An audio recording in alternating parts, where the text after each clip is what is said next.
scary for me because up until yesterday, I would have considered myself a believer. It's been a really tough year. I've been getting lots of neurological symptoms this year, and it was believed that I might have motor neurone disease. So that's been hanging over me for most of the year. And usually I would go to Jesus or God or pray or whatever just to get me through. Except I realized that it was pointless, that there is no God, there is no life after this one, that we just cease to exist at the point of death. And I was facing that the whole year. And so I guess I was processing my atheism that way. And yesterday I got the all clear. Oh, wow. So that's awesome. The test was awful. You know, they put needles in me and they put electric impulses through my legs and through my arms. And it was then I realized that I have wasted so much time. I'm 44 and I have wasted so much time on delusion, on illusion, on lies. And I have been willfully lying to myself for a very long time because I'm frightened of death. I mean, when I'm dead, I'm not going to know about it, right? I'm going to be gone. Right. But the thought of being sentient now and therefore not being sentient is terrifying to me. Yeah, you don't want to lose it. It's kind of cool, right? You know, life is precious, right? And I have lived my life in fear.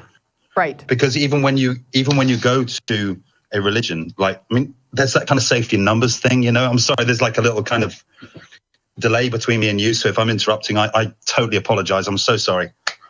There's a kind of safety in numbers thing when you look around and you think everyone believes the same thing. So, you know, we've got to be right, yeah?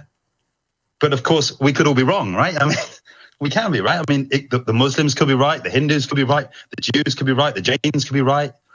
You know, there might have been a religion 4,000 years ago where everyone died out. That could be the right one. So it's all just pot luck. Yeah, or they could all be wrong. So, right, they could all be wrong, and they probably are. And so I realized that I've spent my life in this bubble of delusion because I haven't wanted to face life. And even within that kind of, even if you do everything right in the Christian world, even if you read the right Bible, the right interpretation of the Bible, and you do everything right, you're still a worthless sinner. You're still wrong. Correct. You can't win. You're constantly jumping through hoops all the time. Yeah. And there's a cycle of guilt and shame and all sorts of mind games going on in the process, right? Exactly. And when I came out of there yesterday, I can't name the guy because he was a Muslim, but he was a non-practicing Muslim, and he just had this extraordinary sense of peace about him, the guy that was doing the tests.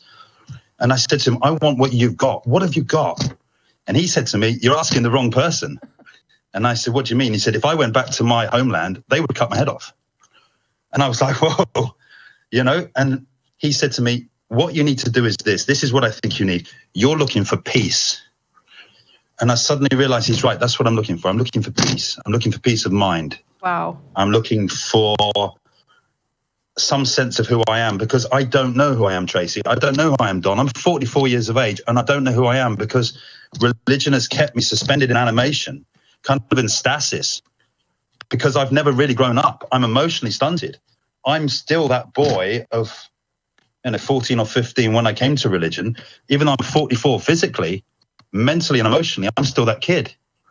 So now I've got to try and play catch up because I don't know who I am. I understand. You'll be able to do that. There's still time for you to do that. But I'm thinking to myself, if I'm 30 years behind, is it going to take me 30 years to catch up? It might. It might. No. I still find things today that are influenced by my past religious beliefs.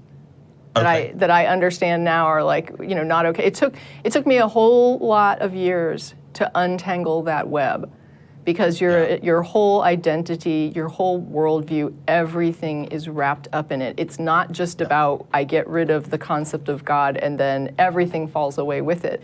You don't even recognize the tentacles that are all through your life and all through your mind that are affecting you, and you will have those realizations for years to come. I think for me, I kind of, I know this isn't a big deal, but I need to say it because I'm an atheist. This is the first time I've said it publicly. Hey, I'm also congratulations, gay, welcome.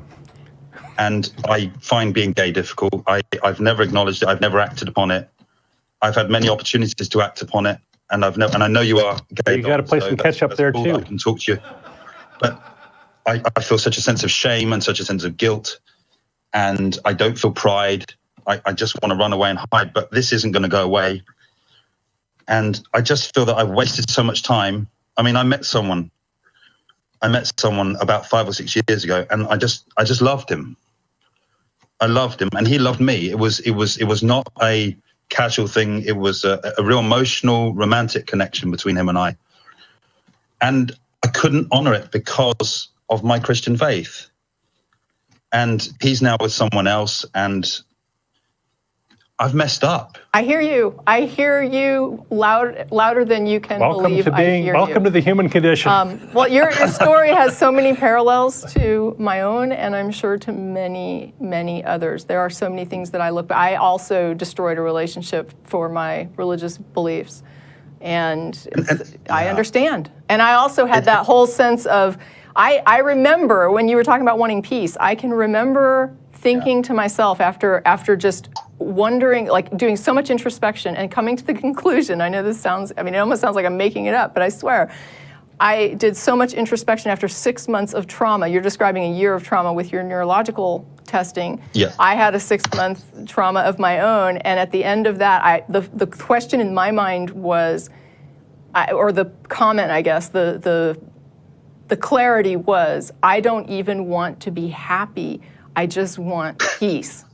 Peace. Happiness is like too high a bar, right? I don't need to be happy. I just need to not be terrorized, and I need to not wake up every morning thinking about this and going to bed every night thinking about this and having this be the one thing that dominates my life.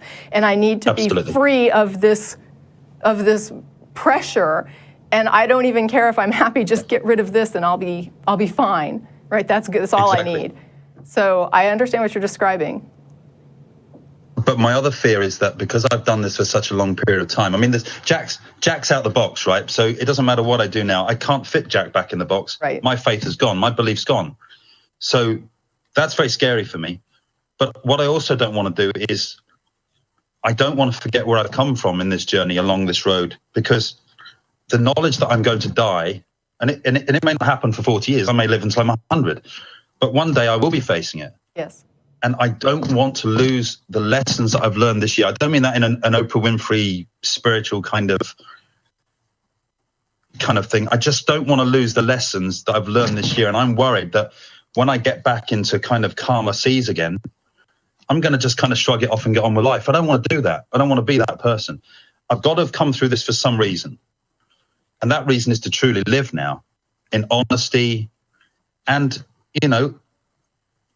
I want to maybe take some of the lessons that I've learned this year and help other people. There was a woman, when I was waiting for the tests, there was a woman opposite me, and she was clearly having a panic attack. And I suffer with anxiety myself. And all I wanted to do was just make sure she was okay. I didn't care about whether I had motor neuron disease in that moment. All I cared about was, is she going to be okay? Is she on her own? Has she got someone there to sit with her? And it's not like me at all. I walked across and I just held her hand and I said, are you okay? And she started to cry.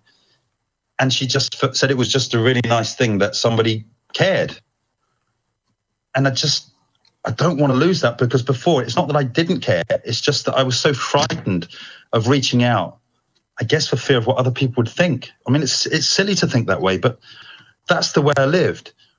And I want this to have taught me something. Well, you get to be who you want, and I don't want to live in fear anymore. Well, you can release those shackles and figure out what you want to do, what you're going to do with yourself, and when you're 80 or 90 and you look back on your life and you can say, hey, that was a life well lived, yes. even with the obstacles that you faced, then you're done. That's golden. Yes. It's been, oh, wow, thank you. Thank you for giving me the airtime tonight. This is the first time I've ever checked in with you. I'm pretty it's been sure, really sweet. I'm pretty sure that your call resonates with a lot of viewers. Thank you. Yeah. Can I just quickly say to the people in the chat room, in the YouTube, you're great people. You've been really supportive. I'm reading what you're writing now. I would say God bless you, but I don't believe anymore. So good bless you. Well, usually the chat room's a cesspool, so we'll see. Yeah. Okay. Well, you know what, John? I've been asked, just so that you know, I have been asked to put you back on hold, not to hang up the call. I guess the control room wants to speak to you. So, okay. Well, I'll be grateful. Thank you. Yeah. They apparently found your call interesting, and I did too. And I'm glad that you called. You're going to ascend to a higher plane. Well, thank you. We'll send you back upstairs. All right. Well, thank you, John. Thank you, John. Good luck to you. Bye. Okay. Wow, John gets some applause. Go, John, go. Yeah, good for John. And so now I thought for sure he was going to say, "Oh, I credit Jesus for my, my cure." The color. Like, oh no! So yeah, he was. They did describe that he was having some, anxiety and some fear, and so I thought that was an important call to take.